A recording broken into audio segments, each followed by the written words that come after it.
Bulletin दे विच असीं जिक्र उस आशियाने दी करांगे जो सुपना हुंदा लोकां दा। बहुत देर तो लोग इंतजार कर रहे हुंदे हैं कि असीं अपना घर बनाइए और घर नूं सजाइए, अपना घर होवे।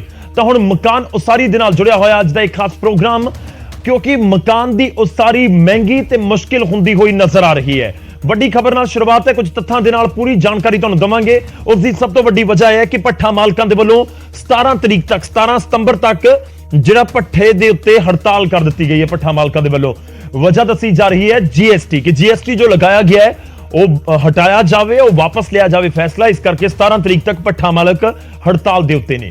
ਹੁਣ ਨਾ ਰੇਤਾ ਹੈ, ਨਾ ਬਜਰੀ ਹੈ, ਨਾ ਇੱਟਾਂ ਹੈ, ਤਾਂ ਫਿਰ ਕਿਵੇਂ घर बनेगा? एक बड़ा सवाल है। रेता बजरी ना मिलन करके भी लोग परेशान ने। इट्टां ते रेता ना मिलन करके घरां दी उसारी दा काम भी रुकिया होया है। मिस्त्री मजदूर बेरोजगार होए ने, उन्हां दी दिहाड़ियां नहीं लग रही। केंद्र दे वल्लों जीएसटी वधाए जाण करके पट्ठे बंद किए गए ने। तुहानूं दस दईए कि 5 ਤੋਂ 12% तक जीएसटी वधाया गया है, जो भੱਠਾ मालक कह रहे हैं। और 17 सितंबर तक हुण इट्टां दी विक्री सप्लाई नहीं होगी। महंगे कोले ने भी मुश्किल वधाई है। मंगा ना मन्ने जाण ते वड्डे प्रदर्शन की चेतावनी दी गई है। मिस्त्री ते मजदूर जो बेरोजगार होए ने, क्योंकि सीधे तौर के उत्ते आपस दे विच पूरा मामला जुड़िया होया है। दो तस्वीरां तुहाडे सामने ने बठिंडा ते फिरोजपुर दियां, जिथे इट्टां दी जिहड़ी प्रोडक्शन का काम हुंदा, इट्टां भट्ठियां दे उत्ते वो बंद है, ते जिस दी वजह दे नाल इस रोजगार के उत्ते, इस दे नाल जुड़े रोजगार के उत्ते असर पै रहा। हुण इट्टां रेता बजरी किस तरीके नाल किहड़े-किहड़े लोकां नूं प्रभावित करदे ने?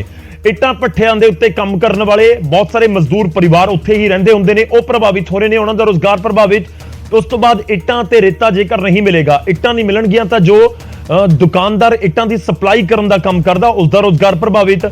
ते जिथे सप्लाई हो रही है तो वह घर की उसारी का काम विचाले रुक जाएगा। हुण जेकर किसी की घर की उसारी का काम चल रहा है या किसी ने शुरू करवाना है, ना इट्टां ने, ना रेता है, ना बजरी है, या महंगी है, तो फिर किवें होएगा उसारी का काम? तो उसका सीधा जिहा मतलब होएगा कि जेकर किसी ने घर बनाना है तो फिर लोग सोचते हैं कि चलो 6 महीने होर रुक जाओ या होर थोड़ी देर रुक जाओ, उस तो बाद ही देखते हैं जदों शायद थोड़े रेट घट जाण या फिर सप्लाई पूरी तरह होने लग जाए।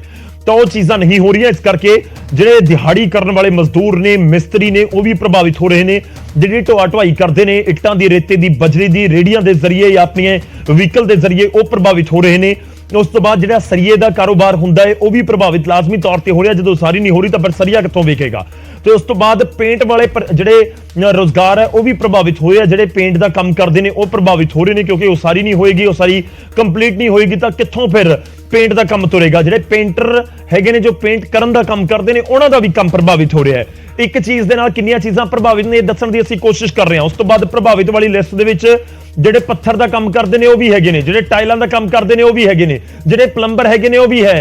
कि जदों हुण उसारी दा काम अगे नहीं वध रहा, तां इलैक्ट्रीशियन घर दे विच जाके किहड़ियां पाइपां पा के तुहाडी बिजली दी जिहड़ी सप्लाई है उस दे लई काम करेगा?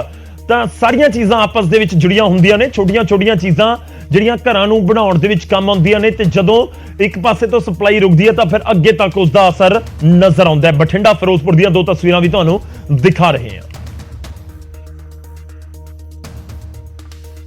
ਪਹਿਲਾਂ ਮੈਂ ਜ਼ਿਕਰ ਬਠਿੰਡਾ ਦਾ ਕਰਾਂ। ਬਠਿੰਡਾ ਦੇ ਵਿੱਚ ਭੱਠਾ ਐਸੋਸੀਏਸ਼ਨ ਦੇ ਵੱਲੋਂ 17 ਸਤੰਬਰ ਤੱਕ ਆਪਣਾ ਕੰਮਕਾਜ ਬੰਦ ਕਰ ਦਿੱਤਾ ਗਿਆ ਹੈ। केंद्र सरकार दे वल्लों दो मंगां ने उन्हां दियां। केंद्र सरकार तो पहली कि जो टैक्स वधाया गया वो वापस लिया जाए, दूजी कोला महंगा हो चुका उसका भी कोई हिला किया जाए। और इस दोवें मंगां नूं लैके भट्ठा मालक कह रहे हैं कि वो मुश्किल की स्थिति दे विच ने। भट्ठा मालकां दा कहना है कि वो पहला ही कोले की महंगाई तो परेशान सी, ते हुण केंद्र सरकार ने भट्ठा इंडस्ट्री के उत्ते टैक्स वधा दिता है।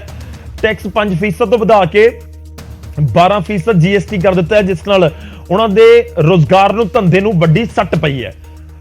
ते इसे विरोध दे विच 17 सितंबर तक भट्ठे बंद रखने का फैसला किया गया। हालांकि 17 सितंबर बहुत दूर तो नहीं है, पर जेकर केंद्र की सरकार इस दे उत्ते कोई फैसला नहीं लैंदी जो भट्ठा मालकां दी मंग है, तो फिर की इस हड़ताल नूं, इस काम बंद रखने वाले फैसले नूं अगे होर वधाया जा सकता है? यह भी एक वड्डा सवाल जरूर है।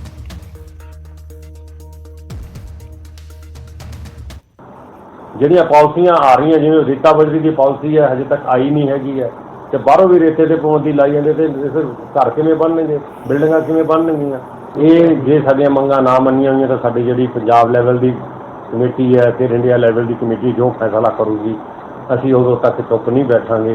ਕਿਉਂਕਿ ਜਿਹੜਾ ਹੈ ਇਹ ਟ੍ਰੇਡ ਵੈਸੇ ਹੀ ਬੰਦ ਹੋ ਜਾਣਾ ਤੇ ਸਾਡਾ ਜਿਹੜਾ ਇਨਵੈਸਟਮੈਂਟ ਵੀ ਖਤਮ ਹੋ ਜੂਗੀ ਤੇ ਸਾਡੀ ਜਿਹੜੀ ਰੋਜੀ ਰੋਟੀ ਦਾ ਸਾਧਨ ਹੈ ਖਤਮ ਹੋ ਜਾਊਗਾ। ਉਸ ਵਾਸਤੇ ਸਾਨੂੰ ਕੁਛ ਵੀ ਕਰਨਾ ਪਵੇ, ਸੜਕਾਂ ਤੇ ਬੈਠਣਾ ਪਵੇ, ਕੁਛ ਨਾ ਕੁਛ ਕਰਨਾ ਹੀ ਪਊਗਾ। ਤਾਂ ਭੱਠਾ ਮਾਲਕਾਂ ਦੇ ਵੱਲੋਂ ਇਹ ਮੰਗ ਕੀਤੀ ਜਾ ਰਹੀ ਹੈ ਕਿ ਸਾਡੀ ਸੁਣੀ ਜਾਵੇ। ਦੋ ਮੰਗਾਂ ਨੇ, ਉਹਨਾਂ ਦੇ ਉੱਤੇ ਗੌਰ ਕੀਤਾ ਜਾਵੇ। ਮੰਗਾਂ ਕੀ ਨੇ ਉਹ ਵੀ ਇੱਕ ਵਾਰ ਤੁਹਾਨੂੰ ਦੱਸ ਦਿੰਦੇ ਆ।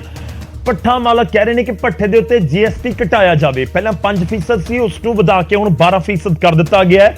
ਤਾਂ ਉਸ ਦੇ ਉੱਤੇ ਸਰਕਾਰ ਗੌਰ ਕਰੇ। ਭੱਠੇ ਦੇ ਉੱਤੇ ਜਿਹੜਾ GST ਲੱਗਦਾ ਹੈ ਇੱਟਾਂ ਦੇ ਉੱਤੇ, ਉਧਰ ਕੋਲੇ ਦੀਆਂ ਕੀਮਤਾਂ ਨੂੰ ਵੀ ਘਟਾਇਆ ਜਾਵੇ, ਕੰਟਰੋਲ ਕੀਤਾ ਜਾਵੇ ਕਿ ਭੱਠਾ ਚਲਾਉਣ ਦੇ ਲਈ ਕੋਲੇ ਦੀ ਵਰਤੋਂ ਹੁੰਦੀ ਹੈ। ਇੱਟਾਂ ਨੂੰ ਪਕਾਇਆ ਉੱਥੇ ਜਾਂਦਾ, ਬਣਾਇਆ ਜਾਂਦਾ ਹੈ। ਭੱਠਿਆਂ ਦੇ ਉੱਤੇ ਕੋਲੇ ਦੀ ਵਰਤੋਂ ਹੁੰਦੀ ਹੈ ਤੇ ਉਸੇ ਮੰਗ ਨੂੰ ਲੈ ਕੇ ਕਹਿ ਰਹੇ ਨੇ ਕਿ ਕੋਲੇ ਦੇ ਰੇਟ ਘਟਾਏ ਜਾਣ, ਕੰਟਰੋਲ ਕੀਤੇ ਜਾਣ ਜੋ ਬੇਲਗਾਮ ਹੁੰਦੇ ਨਜ਼ਰ ਆ ਰਹੇ ਨੇ ਕੋਲੇ ਦੇ ਰੇਟ। ਤੇ ਦੂਜੀ ਗੱਲ, GST 5% ਜੋ ਸੀ ਹੁਣ 12 ਕਰ ਦਿੱਤਾ ਗਿਆ ਹੈ, ਉਸ ਨੂੰ ਵੀ ਘਟਾਇਆ ਜਾਵੇ। ਪੰਜਾਬ ਸਰਕਾਰ ਜਲਦ ਲਾਗੂ ਕਰੇ ਜਿਹੜੀ ਆਪਣੀ ਨੀਤੀ ਹੈ, ਭੱਠਾ ਇੰਡਸਟਰੀ ਦੇ ਉੱਤੇ ਲੱਗਦਾ ਟੈਕਸ ਹਟਾਇਆ ਜਾਵੇ। ਇਹ ਵੀ ਮੰਗ ਕੀਤੀ ਜਾ ਰਹੀ ਹੈ। ਵੱਖ-ਵੱਖ ਮੰਗਾਂ ਨੇ ਜੋ ਭੱਠਾ ਮਾਲਕਾਂ ਦੇ ਵੱਲੋਂ ਕੀਤੀਆਂ ਜਾ ਰਹੀਆਂ ਨੇ।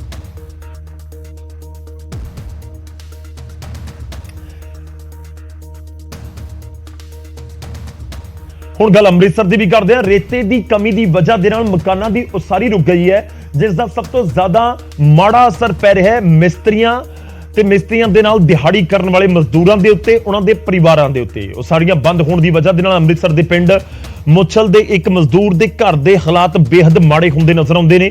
ਪਰਿਵਾਰ ਦਾ ਕਹਿਣਾ ਹੈ ਕਿ ਰੇਤ ਨਾ ਮਿਲਣ ਕਾਰਨ ਕੰਮ ਨਹੀਂ ਮਿਲ ਰਿਹਾ, ਜਿਸ ਕਾਰਨ ਪਰਿਵਾਰ ਦਾ ਪਾਲਣ ਪੋਸ਼ਣ ਕਰਨਾ ਵੀ ਔਖਾ ਹੁੰਦਾ ਜਾ ਰਿਹਾ ਹੈ ਲਾਜ਼ਮੀ ਤੌਰ ਤੇ, ਕਿਉਂਕਿ ਜਿਹੜੇ ਰੋਜ਼ ਦਿਹਾੜੀ ਕਰਦੇ ਨੇ, ਮਜ਼ਦੂਰੀ ਕਰਦੇ ਨੇ, 500 ਰੁਪਏ 600 ਰੁਪਏ 400 ਰੁਪਏ ਜੋ ਵੀ ਉਹਨਾਂ ਨੂੰ ਦਿਹਾੜੀ ਮਿਲਦੀ ਹੈ, ਉਸ ਦੇ ਨਾਲ ਹੀ ਉਹਨਾਂ ਦੇ ਪਰਿਵਾਰ ਦਾ ਖਰਚਾ ਚੱਲਦਾ ਹੈ। ਔਰ ਰੋਜ਼ਾਨਾ ਇਹ ਵੀ ਜਿਸ ਦਿਨ ਬਾਰਿਸ਼ ਹੋ ਜਾਵੇ, ਕਈ ਲੋਕਾਂ ਦੇ ਲਈ ਮੀਂਹ ਦਾ ਮੌਸਮ ਬਹੁਤ ਵਧੀਆ ਹੋ ਜਾਂਦਾ ਹੈ, ਪਰ ਬਹੁਤ ਸਾਰੇ ਮਜ਼ਦੂਰਾਂ ਦਾ ਕੰਮ ਚਲਿਆ ਜਾਂਦਾ ਹੈ, ਕਿਉਂਕਿ ਜੇਕਰ ਕਿਸੇ ਘਰ ਦੇ ਅੰਦਰ ਕੋਈ ਕੰਮ ਚੱਲ ਰਿਹਾ ਫਿਰ ਤਾਂ ਕੋਈ ਦਿੱਕਤ ਨਹੀਂ ਬਰਸਾਤ ਦੀ। ਜੇਕਰ ਕੋਈ ਬਿਲਕੁਲ ਨਵੀਂ ਉਸਾਰੀ ਹੋ ਰਹੀ ਹੈ ਤਾਂ ਫਿਰ ਉਸ ਦਿਨ ਦੀ ਦਿਹਾੜੀ ਮਰ ਜਾਂਦੀ ਹੈ। ਮੈਂ ਇੱਕ ਐਗਜ਼ਾਮਪਲ ਦੇ ਰਿਹਾ ਕਿ ਉਹ ਇੱਕ ਦਿਨ ਵੀ ਕਿੰਨਾ ਮੁਸ਼ਕਿਲ ਭਰਿਆ ਹੋ ਜਾਂਦਾ ਹੈ ਇਹਨਾਂ ਪਰਿਵਾਰਾਂ ਦੇ ਲਈ।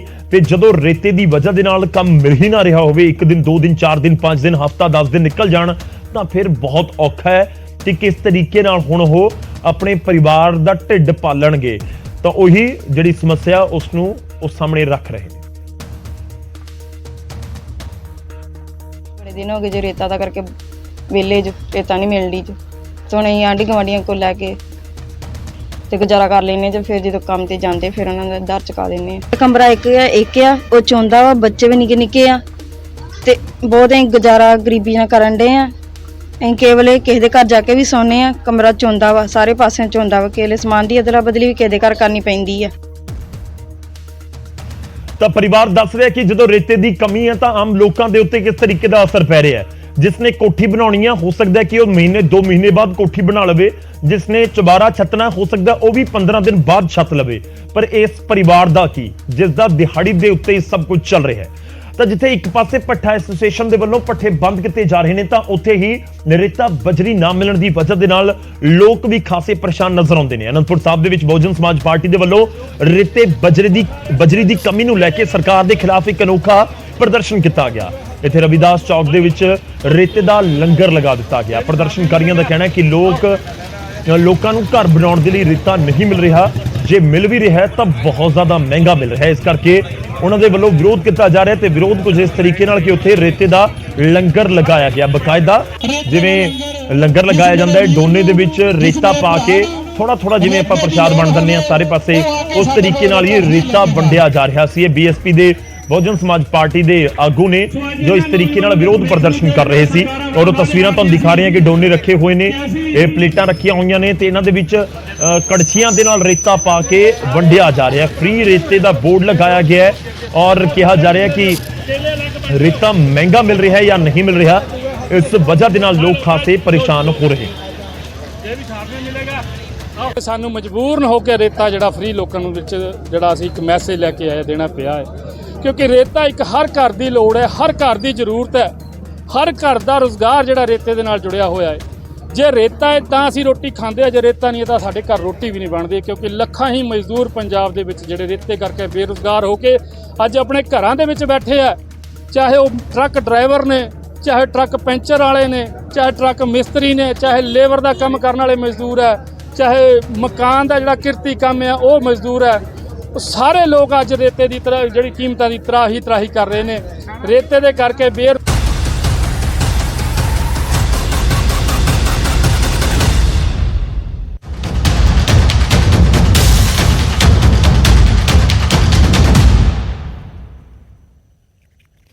ਹੁਣ ਅੱਗੇ ਵਧਦੇ ਹਾਂ, ਅਗਲੀ ਖਬਰ ਦਾ ਰੁਖ ਕਰਦੇ ਹਾਂ ਤੇ ਗੱਲ ਮੋਬਾਈਲ ਫੋਨ ਦੀ ਤੁਹਾਡੇ ਬੱਚਿਆਂ ਦੇ ਨਾਲ ਜੁੜੀ ਹੋਈ। ਜੇਕਰ ਤੁਹਾਡੇ ਬੱਚੇ ਵੀ ਮੋਬਾਈਲ ਫੋਨ ਚਲਾਉਂਦੇ ਨੇ ਤਾਂ ਤੁਸੀਂ ਸਾਵਧਾਨ ਹੋ ਜਾਓ ਔਰ ਤੁਹਾਨੂੰ ਸਾਵਧਾਨ ਕਰਨ ਵਾਲੀ ਖਬਰ ਹੀ ਅਸੀਂ ਦੱਸਣ ਜਾ ਰਹੇ ਹਾਂ। ਬੱਚਿਆਂ ਦੀ ਸ਼ਰਾਰਤ ਦਾ ਅੰਜਾਮ ਮਾਪਿਆਂ ਨੂੰ ਭੁਗਤਣਾ ਪੈ ਸਕਦਾ ਹੈ। ਜੀ ਹਾਂ, ਬੱਚਿਆਂ ਦੀ ਉਹ ਖੇਡ ਹੋ ਸਕਦੀ ਹੈ ਪਰ ਮਾਪਿਆਂ ਨੂੰ ਯਾਨੀ ਕਿ ਤੁਹਾਨੂੰ ਜੇਲ੍ਹ ਕਰਵਾ ਸਕਦੀ ਹੈ। ਸ਼ਰਾਰਤ ਤੁਹਾਨੂੰ ਜੇਲ੍ਹ ਯਾਨੀ ਸਲਾਖਾਂ ਦੇ ਪਿੱਛੇ ਪਹੁੰਚਾ ਸਕਦੀ ਹੈ। ਬਿਨਾਂ ਕੋਈ ਜੁਰਮ ਕਿਤੇ ਤੁਹਾਨੂੰ ਕੱਟਣੀ ਪੈ ਸਕਦੀ ਹੈ ਜੇਲ੍ਹ।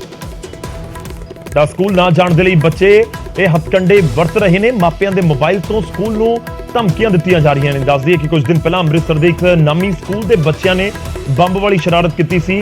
ਮੈਥ ਦਾ ਪੇਪਰ ਰੱਦ ਕਰਵਾਉਣ ਦੇ ਲਈ ਦੋ ਵਿਦਿਆਰਥੀਆਂ ਨੇ ਆਪਣੇ ਮਾਪਿਆਂ ਦੇ ਮੋਬਾਈਲ ਤੋਂ ਸਕੂਲ ਨੂੰ ਉਡਾਉਣ ਦੀ ਫਰਜ਼ੀ ਧਮਕੀ ਦਿੱਤੀ। ਪੁਲਿਸ ਨੇ ਇਸ ਮਾਮਲੇ ਦੇ ਵਿੱਚ ਦੋ ਵਿਦਿਆਰਥੀਆਂ ਦੇ ਮਾਪਿਆਂ ਨੂੰ ਗ੍ਰਿਫਤਾਰ ਕਰ ਲਿਆ। ਤਾਂ ਮਤਲਬ ਸਿੱਧਾ ਜਾਏ, ਤਿੰਨ ਤਸਵੀਰਾਂ ਵੀ ਅਸੀਂ ਤੁਹਾਨੂੰ ਦਿਖਾ ਰਹੇ ਹਾਂ ਅੰਮ੍ਰਿਤਸਰ ਗੁਰੂਗ੍ਰਾਮ ਤੋਂ ਜੋ ਨਿਕਲ ਕੇ ਤਸਵੀਰਾਂ ਸਾਹਮਣੇ ਆਈਆਂ। ਬੱਚਿਆਂ ਦੇ ਵੱਲੋਂ ਕੀਤੀਆਂ ਇਹਨਾਂ ਵੱਡੀਆਂ ਸ਼ਰਾਰਤਾਂ ਦੇ ਮਾਮਲੇ ਲਗਾਤਾਰ ਵਧ ਰਹੇ ਨੇ, ਜਿਸ ਦੀਆਂ ਤਿੰਨ ਤਸਵੀਰਾਂ ਤੁਹਾਡੀ ਟੀਵੀ ਸਕਰੀਨ ਦੇ ਉੱਤੇ ਨੇ। ਪਹਿਲਾਂ ਬੀਤੇ ਕੱਲ ਦਾ ਅੰਮ੍ਰਿਤਸਰ ਦਾ ਮਾਮਲਾ, ਜਿੱਥੇ ਇੱਕ ਸਕੂਲ ਨੂੰ ਬੰਬ ਦੇ ਨਾਲ ਉਡਾਉਣ ਦੀ ਧਮਕੀ ਫਰਜ਼ੀ ਨਿਕਲੀ। ਪੁਲਿਸ ਜਾਂਚ ਦੌਰਾਨ ਪਤਾ ਲੱਗਿਆ ਕਿ ਮੈਥਮੈਟਿਕਸ ਦਾ ਪੇਪਰ ਸੀ, ਉਸ ਨੂੰ ਰੱਦ ਕਰਵਾਉਣ ਦੇ ਲਈ ਵਿਦਿਆਰਥੀਆਂ ਨੇ ਹੀ ਆਪਣੇ ਪਿਤਾ ਦੇ ਮੋਬਾਈਲ ਤੋਂ ਫਰਜ਼ੀ ਧਮਕੀ ਵਾਲਾ ਮੈਸੇਜ ਸੈਂਡ ਕਰ ਦਿੱਤਾ ਸੀ। ਇਸ ਤੋਂ ਪਹਿਲਾਂ ਵੀ ਅੰਮ੍ਰਿਤਸਰ ਦੇ ਡੀਏਵੀ ਸਕੂਲ ਤੋਂ ਅਜਿਹਾ ਹੀ ਇੱਕ ਮਾਮਲਾ ਸਾਹਮਣੇ ਆਇਆ ਸੀ, ਜਿੱਥੇ ਸਕੂਲ ਦੇ ਵਿੱਚ ਛੁੱਟੀ ਕਰਵਾਉਣ ਦੇ ਚੱਕਰ ਦੇ ਵਿੱਚ ਸਕੂਲ ਨੂੰ ਬੰਬ ਦੇ ਨਾਲ ਉਡਾਉਣ ਦੀ ਧਮਕੀ ਦਿੱਤੀ ਗਈ ਸੀ। ਪੁਲਿਸ ਨੇ ਇਸ ਮਾਮਲੇ ਦੇ ਵਿੱਚ ਤਿੰਨ ਬੱਚਿਆਂ ਨੂੰ ਡਿਟੇਨ ਕੀਤਾ ਤੇ ਸਕੂਲ ਨੇ ਉਹਨਾਂ ਨੂੰ ਸਸਪੈਂਡ ਕਰ ਦਿੱਤਾ। ਤੀਜਾ ਮਾਮਲਾ ਗੁਰੂਗ੍ਰਾਮ ਤੋਂ ਸਾਹਮਣੇ ਆਇਆ, ਜਿੱਥੇ ਇੱਕ ਦਿਮਾਗੀ ਤੌਰ ਤੇ ਪਰੇਸ਼ਾਨ 24 ਸਾਲ ਦੇ ਨੌਜਵਾਨ ਦੇ ਵੱਲੋਂ ਇੱਕ 5-ਤਾਰਾ ਹੋਟਲ ਦੇ ਵਿੱਚ ਬੰਬ ਹੋਣ ਦੀ ਸੂਚਨਾ ਦਿੱਤੀ ਗਈ, ਜਿਸ ਤੋਂ ਬਾਅਦ ਹਰਕਤ ਦੇ ਵਿੱਚ ਆਏ ਪੁਲਿਸ ਪ੍ਰਸ਼ਾਸਨ ਦੇ ਵੱਲੋਂ ਹੋਟਲ ਨੂੰ ਖਾਲੀ ਕਰਵਾ ਕੇ ਚੈਕਿੰਗ ਕੀਤੀ ਗਈ, ਪਰ ਬਾਅਦ ਦੇ ਵਿੱਚ ਇਹ ਵੀ ਅਫਵਾਹ ਨਿਕਲੀ।